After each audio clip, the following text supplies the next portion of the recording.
Ladies and gentlemen. G'day. Hi. I'm Annabelle Happ. In a moment I will introduce you to the woman we are here for tonight and someone I am so proud of, my mum, Diane Happ. Before I do that,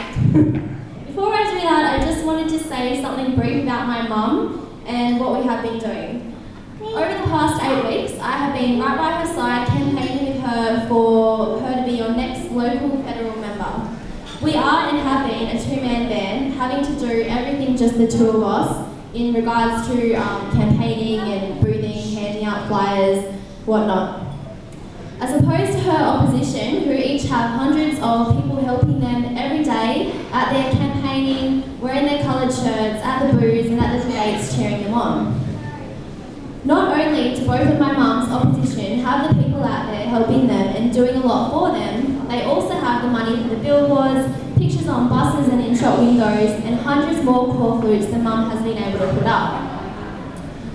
Mum's opposition with the Liberal Party is a professor, a heart surgeon, and a director at St Vincent's Hospital. Not to mention, he has also run for Parliament in this electorate on 3 other occasions, and has lived in the electorate for 40 years, leaving him quite knowledgeable of the area. Her Labor opponent has been a sitting senator for many years and has grown up in the electorate, also making him extremely knowledgeable of the area. So it's fair to say Mum is up against some quite serious competition for anyone else it would be anyway. Mum has not grown up in this electorate, nor is she a sitting senator. However, what I can honestly say, and I believe and know from my heart of hearts, is that if any one of these people will fight for you, my mum will fight for you. She will fight for every single necessary cause and won't stop until she is heard, or more importantly, until you are heard. Anything that can possibly be done will be done if my mum has anything to say about it. Over the past few weeks, I have been attending all my mum's debates, and watching her up there against these people, fighting for what she believes in, I have never been so proud. However, I do emphasise the word proud, not shocked, as I have grown up watching my mum fight for what she believes in. Mum has been a single mum most of our lives, bringing us up on her own and being our sole provider. And though I know it has been extremely tough for her, growing up I was never aware of that, as somehow she always managed to keep us living in nice areas, nice houses and private schools. Somehow, and I still do not know how, she managed to juggle work and us kids on her own and still be there at the end of the day when we came home from school organising dinner. I know so many single mums struggling to fit it in, trying to work and provide as well as give their children the time they need, and it is almost impossible. And I know so many people whose parents were not able to give them that time they needed as well. And my mum always did. She was always there, and we knew that. And now that I'm older, I look back and I'm absolutely clueless to how she managed to do it all. My mum is the strongest person I know. That I can guarantee. And when very rarely she does get down, and I would have to say that would have to be something very big for her to be down. It is no time at all before she manages to lift herself back up again and go again. If I can ever be half the person she is, I will know I have succeeded in life. I would now like to introduce you to the amazing person I have been speaking about, my mum, Diane Happ.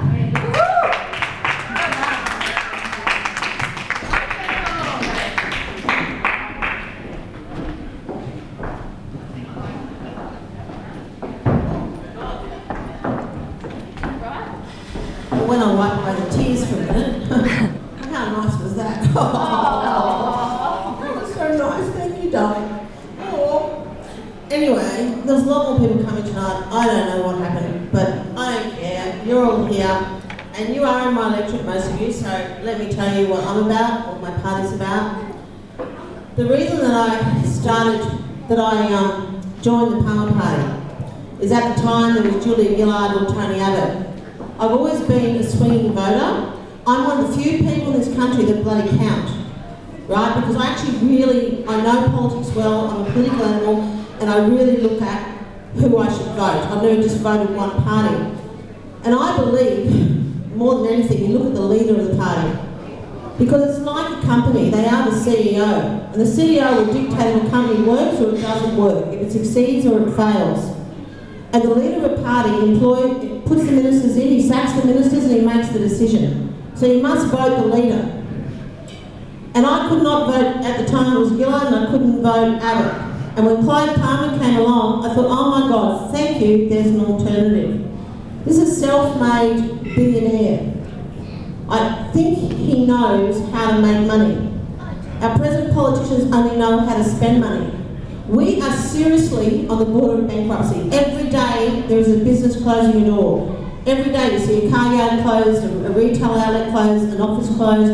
Everyone knows they're struggling more than they've ever struggled. But the Labor government keeps telling us we've got a AAA economy and we're doing really well. Well, how out of touch are they?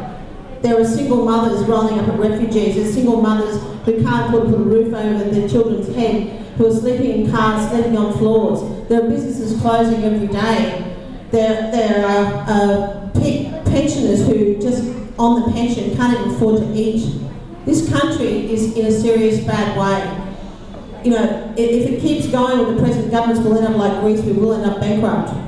I believe that 100%. I don't believe Tony Abbott or Kevin Rudd know the average Australian's plight in this country. They only want to spend money we haven't got. They don't know how to make money. Kevin Rudd wants to build a bloody speed rail from Brisbane to Melbourne. Well, who gives a damn? We don't have the money. Even if we did, who gives a damn? You can fly or drive. Tony Abbott wants everyone to pay $75,000 for a woman to have a baby for 6 months.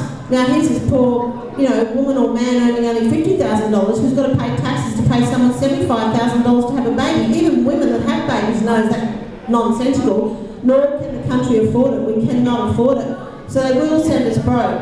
Clyde Palmer says, make money, right? Stimulate the economy. So he says 15% tax reduced. So we've got more money in our pocket. So we go out and spend it. And small businesses get the advantage of that. So then they spend money. So then we get the GST anyway and we get taxes. So the money comes back to the government.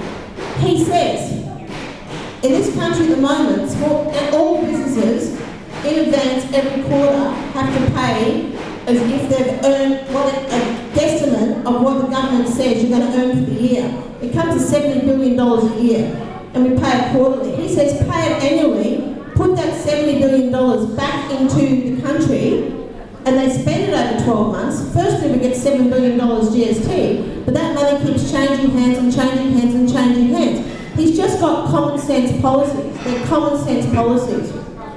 The refugee problem that every government has tried to solve, Clyde Palmer's come up in a second with a solution. The solution is, at the moment, you can't fly to our country without a visa. It costs us $6 billion a year to put up these refugees for 5 years while we process them because they come here with no papers. $6 billion a year. And then we pay them more than we pay our own pensioners. Right? He's saying, we spend a fortune advertising overseas, don't come by boat, your kids will drown, don't do the people smugglers. The same money can be spent advertising, come by plane, it costs $800, don't spend $10,000, your kids won't drown, you won't be separated from your kids. We'll process you at the airport within 48 hours. If you're legitimate, you come in. If you're illegitimate, we'll send you back. He's saying, don't make them have a visa so they can come in to our country. And they'll be processed within 48 hours. We save $6 billion a year. $6 billion. It is insane. And we're paying asylum seekers more than we pay our poor old pensioners who fought wars, fought for this country, gave us our values, gave us our morals, and can't even afford to bloody eat. And they really can't. They live on tinned food if they're just on a pension. So Clyde Palmer gives them an extra 20%. And then the process the asylum seekers save with the $6 billion a year we save, he says, put $80 billion into the hospitals over 5 years. Right? And because if there are so many old people that are in agony every day because they are waiting and waiting and waiting and waiting to get a hospital bed. You all heard today about the teenager on the floor for 9 hours with appendicitis and was sent home. Right? The poor mother was sent home. I mean, she could have died. There was another kid the same day had gallstones in another hospital, right? And they're sent home. Our health system is a joke, and we're spending $66 billion a year on asylum seekers. Also, the Labor government, our health system's a joke, but they spent billions of dollars rolling out a broadband network. Who gives a damn about an extra second speed when we can't even get a hospital bed? That is insane. So Clive says, get rid of the NBN. Yes, if we could afford it, that would be great, but we can't. We can't even get our sick into a hospital bed.